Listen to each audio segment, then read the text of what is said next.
അപ്പോൾ നമ്മളിന്ന് പോകാൻ പോകുന്നത് ഒരു പുരാതനമായിട്ടുള്ള തെരുവിലേക്കാണ്.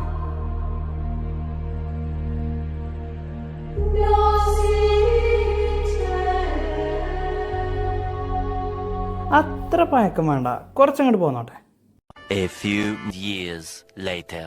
പുതിയൊരു വീഡിയോയിലേക്ക് എല്ലാവർക്കും സ്വാഗതം. വീഡിയോ ആദ്യമായിട്ട് കാണുന്നവരുണ്ടെങ്കിൽ ലൈക്ക് ചെയ്യുക, ഷെയർ ചെയ്യുക, സബ്സ്ക്രൈബ് ചെയ്യുക. അപ്പം നമുക്ക് ഇന്നത്തെ അടിപൊളി വീഡിയോയിലേക്ക് പോകാം. അങ്ങനെ മട്ടാഞ്ചേരി പാലസൊക്കെ കഴിഞ്ഞ് നമ്മൾ നേരെ ഇനി ജൂ സ്ട്രീറ്റ് എക്സ്പ്ലോർ ചെയ്യാൻ വേണ്ടി പോവാണ്. അപ്പോൾ ഇനി നമുക്ക് ജൂ സ്ട്രീറ്റിൻ്റെ കാഴ്ചകൾ കാണാം. ജൂതത്തെരുവ് എറണാകുളം ജില്ലയിലെ ഫോർട്ട് കൊച്ചി ജൂത പൈതൃകത്തിന് പേരുകേട്ട ഒരു ചരിത്ര സ്ഥലമാണ്. കൊച്ചിയിലെ പഴയ രാജാവ് 1524 കൊച്ചി ജൂതന്മാർക്ക് ഈ ഭൂമി നൽകിയതായി വിശ്വസിക്കപ്പെടുന്നു. മട്ടാഞ്ചേരിയും ഫോർട്ട് കൊച്ചിയും ജൂത സമൂഹത്തിന്റെ സംസ്കാരത്തെയും ആചാരങ്ങളെയും പ്രതിഫലിപ്പിക്കുന്നു. പരദേശി സിനഗോഗ്, കടവുംഭാഗം മട്ടാഞ്ചേരി സിനഗോഗ് എന്നീ ജൂത ആരാധനകൾ ഇവിടെയാണ് സ്ഥിതി ചെയ്യുന്നത്. മട്ടാഞ്ചേരി കൊട്ടാരത്തിനും സിനഗോഗിനും ഇടയിലാണ് ജൂത പട്ടണം അല്ലെങ്കിൽ ജൂത തെരുവ് സ്ഥിതി ചെയ്യുന്നത്. കൗതുകരമായ മരക്കൊമ്പ് കൊത്തുപണികൾ, എണ്ണവിളക്കുകൾ, സുഗന്ധവ്യഞ്ജനങ്ങൾ, പുരാതന വസ്തുക്കൾ, ഇന്ത്യൻ വിഷയങ്ങളെക്കുറിച്ചുള്ള പുസ്തകങ്ങൾ എന്നിവ വിൽക്കുന്ന കടകളാൽ തെരുവ് നിറഞ്ഞിരിക്കുന്നു. ജൂതത്തെരുവിൻ്റെ കാഴ്ചകൾ നമ്മൾ അത്ഭുതപ്പെടുത്തുകയാണ്. അതായത് വ്യത്യസ്തമായ കാഴ്ചയും നമ്മളൊരു വിദേശ രാജ്യത്ത് പോയ പോലെയുള്ള ഒരു അനുഭവമാണ് നമുക്ക് ഈ ജൂതത്തെരുവിൽ നിന്ന് ലഭിക്കുന്നത്. അപ്പോൾ നമ്മൾ അവിടെ ഒരു പെയിൻറ്റിങ് കടയിൽ കയറി. ആ പെയിൻറ്റിങ് കടയിൽ കയറിയപ്പോൾ അവിടെ പല ടൈപ്പിലുള്ള പെയിൻറ്റിങ്സ് അദ്ദേഹം തന്നെ അവിടെ ഇരിക്കുന്ന ആൾ തന്നെയാണ് വരയ്ക്കുന്നത്. അപ്പോൾ അത് ലൈവായിട്ട് നമ്മൾ കാണുന്നുണ്ടായിരുന്നു. അപ്പോൾ നല്ല ഭംഗിയുള്ള ചിത്രങ്ങളാണ് അയാൾ ചെയ്ത് വെച്ചിരിക്കുന്നത്. അപ്പോൾ എന്താ നിങ്ങൾ കാണുന്ന പോലെ തന്നെ അയാൾ ചെയ്തുകൊണ്ടിരിക്കുകയാണ്. വളരെ മനോഹരമായിട്ടുള്ള ചിത്രങ്ങളാണ് ഇദ്ദേഹം ചെയ്യുന്നത്. അങ്ങനെ അദ്ദേഹത്തിന് ഒരു ആർട്ട് ഗാലറി ഉണ്ടായിരുന്നു അവിടെ. അതേപോലെ തന്നെ അവിടെ ഒരു ഉള്ളിലേക്ക് പോയിട്ട് ഒരു കഫേയും, അതേപോലെ തന്നെ അവിടെ വിൽക്കാൻ വെച്ചിട്ടുള്ള വിദേശികൾക്ക് വിൽക്കാൻ വെച്ചിട്ടുള്ള കുറേ പ്രതിമകളും, അതേപോലെ തന്നെ ഒരു കഫേ മോഡലായിട്ടുള്ള കാര്യങ്ങളും, അങ്ങനെ പല ടൈപ്പ് സാധനങ്ങൾ പണ്ടത്തെ ജൂയിഷ് ആയിട്ടുള്ള ആളുകൾ നടത്തുന്ന കടകളായിരുന്നു അവിടെ നമുക്ക് കാണാൻ സാധിച്ചത്. ആർട്ട് കഫേ പോലത്തെ സംഭവങ്ങളുണ്ടായിരുന്നു. നല്ല തിരക്കുണ്ടായിരുന്നു അതിൻ്റെ ഉള്ളിൽ. അപ്പോൾ വേറൊരു വൈബായിരുന്നു നമുക്ക് ഈ ഒരു സ്ഥലത്ത് കിട്ടുന്നത്. നമ്മൾ കേരളത്തിൽ നിന്ന് മാറി വേറെ എവിടെയോ ചെന്ന ഒരു വൈബാണ് നമുക്ക് ഈ ഒരു ജൂ സ്ട്രീറ്റിനുള്ളിൽ നമുക്ക് കിട്ടാൻ കഴിയുന്നത്.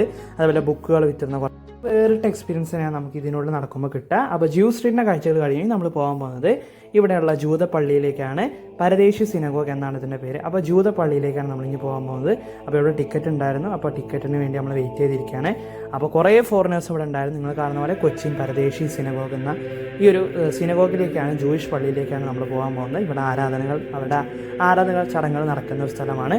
അപ്പോൾ അങ്ങനെ ജൂത പള്ളീൻ്റെ ഉള്ളിലേക്ക് നമ്മൾ കയറുകയാണ്. അപ്പോൾ ടിക്കറ്റൊക്കെ എടുത്ത് നമ്മൾ കയറി. മനോഹരമായ കാഴ്ചയായിരുന്നു നമുക്ക് ഈ ജൂതപ്പള്ളിയുടെ ഉള്ളിൽ കാണാൻ കഴിയുന്നത്. അപ്പോൾ ഇവിടെ വീഡിയോയും ഫോട്ടോ അലോഡ് ആയതുകൊണ്ടാണ് നമ്മൾ എടുക്കുന്നത്. എന്താ പറയുക, നല്ല ഭംഗിയുണ്ടായിരുന്നു ഉള്ളിൽ കാണാൻ വേണ്ടി. ഒരു വ്യത്യസ്തമായ കാഴ്ചയാണ്. ഞാൻ ആദ്യമായിട്ടാണ് ജൂതപ്പള്ളി കാണുന്നത്. അപ്പോൾ എൻ്റെ ജീവിതത്തിൽ ആദ്യമായിട്ടാണ് കാണുന്നത്. അതുകൊണ്ട് തന്നെ വ്യത്യസ്തമായൊരു പള്ളി രൂപത്തിലായിരുന്നു ഉണ്ടാക്കിയിട്ടുള്ളത്. അപ്പോൾ കുറേ വർഷം പഴക്കമുള്ളൊരു പള്ളിയാണ്. ജൂത സിനഗോഗ് 1568 കേരളവുമായുള്ള ജൂതബന്ധം ആരംഭിച്ച ഏകദേശം 1500 വർഷങ്ങൾക്ക് ശേഷം നിർമ്മിച്ചതാണ്. ഡച്ച് ഈസ്റ്റ് ഇന്ത്യ കമ്പനിയുടെ ഇന്ത്യയിലെ പ്രധാന വ്യാപാരിയായ എസക്കിയേൽ റഹാബിയാണ് ഇത് നിർമ്മിച്ചത്. കൊച്ചി രാജാവ് ദാനമായി നൽകിയ ഭൂമിയിൽ നിർമ്മിച്ച പരദേശി സിനഗോഗ് അഭയം തേടിയ യൂറോപ്യൻ ജൂതന്മാരുടെ ഒഴുക്ക് മുതൽ പോർച്ചുഗീസ്, ഡച്ച് ഭരണത്തിന്റെ പ്രക്ഷുബ്ധമായ കാലഘട്ടങ്ങളിൽ വരെയും ഇന്ത്യയിലെ ജൂത ജനസംഖ്യയുടെ ആസന്നമായ കുറവ് വരെയും നൂറ്റാണ്ടുകളുടെ ചരിത്രത്തിന് സാക്ഷ്യം വഹിക്കുന്നു. അങ്ങനെ നമ്മൾ പരദേശി സിനഗോഗിൽ നിന്ന് പുറത്തിറങ്ങുമ്പോൾ തൊട്ടടുത്തായിട്ട് തന്നെ ഇതിൻ്റെ ചരിത്രം പറയുന്ന, ജൂതന്മാർ കേരളത്തിലെത്തുന്നത് മുതലുള്ള ചരിത്രം പറയുന്ന എല്ലാ കാര്യങ്ങളും അവിടെ ഉണ്ടായിരുന്നു. അങ്ങനെ അതെല്ലാം നമ്മൾ വായിച്ച് നമുക്ക് ധാരാളം അറിവ് ഇവിടെ നിന്ന് കിട്ടാൻ സാധിക്കും. അങ്ങനെ വളരെ മനോഹരമായ ഒരു എക്സ്പീരിയൻസ് ആണ് നമുക്ക് ഈ ഒരു ജൂത തെരുവിൽ നിന്നും ജൂത പള്ളിയിൽ നമുക്ക് കിട്ടുന്നത്.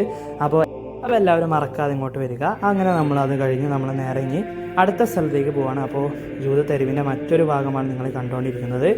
അപ്പോൾ എന്താ പറയുക, ഒരു യുണീക്ക് ഫീലാണ് നമുക്കിതിലൂടെ നടക്കുമ്പോൾ കിട്ടുക. ഒരു വേറൊരു സ്ഥലത്ത് എത്തിയ പോലെയാണ് നമുക്ക് തോന്നുക. അപ്പോൾ എനിക്ക് സത്യം പറഞ്ഞാൽ ഭയങ്കര ഇഷ്ടപ്പെട്ടു ഈ ഒരു സ്ഥലം എന്ന് പറയുന്നത്. നല്ല ഭംഗിയാണ് ഈ സ്ഥലം കാണാനും ഫോട്ടോ എടുക്കാനും അടിപൊളി സ്ഥലമാണ്. അപ്പോൾ എല്ലാവരും വിസിറ്റ് ചെയ്യുക. അങ്ങനെ നമ്മൾ ഇനി അടുത്ത സ്ഥലത്തേക്ക് പോവാണ്. അപ്പോൾ ബാക്കി കാണാം. അപ്പോൾ വീഡിയോ എല്ലാവർക്കും ഇഷ്ടപ്പെടുന്നു വിചാരിക്കുന്നു. വീഡിയോ ഇഷ്ടപ്പെട്ടാൽ ലൈക്ക് ചെയ്യുക, ഷെയർ ചെയ്യുക, സബ്സ്ക്രൈബ് ചെയ്യുക. ഒരു കാര്യം കൂടി എനിക്ക് പറയാനുണ്ട്. കുറേ ആൾക്കാർ വീഡിയോ സബ്സ്ക്രൈബ് ചെയ്താണ് കാണുന്നത്. അപ്പോൾ എല്ലാവരും സബ്സ്ക്രൈബ് ചെയ്യുക. താങ്ക്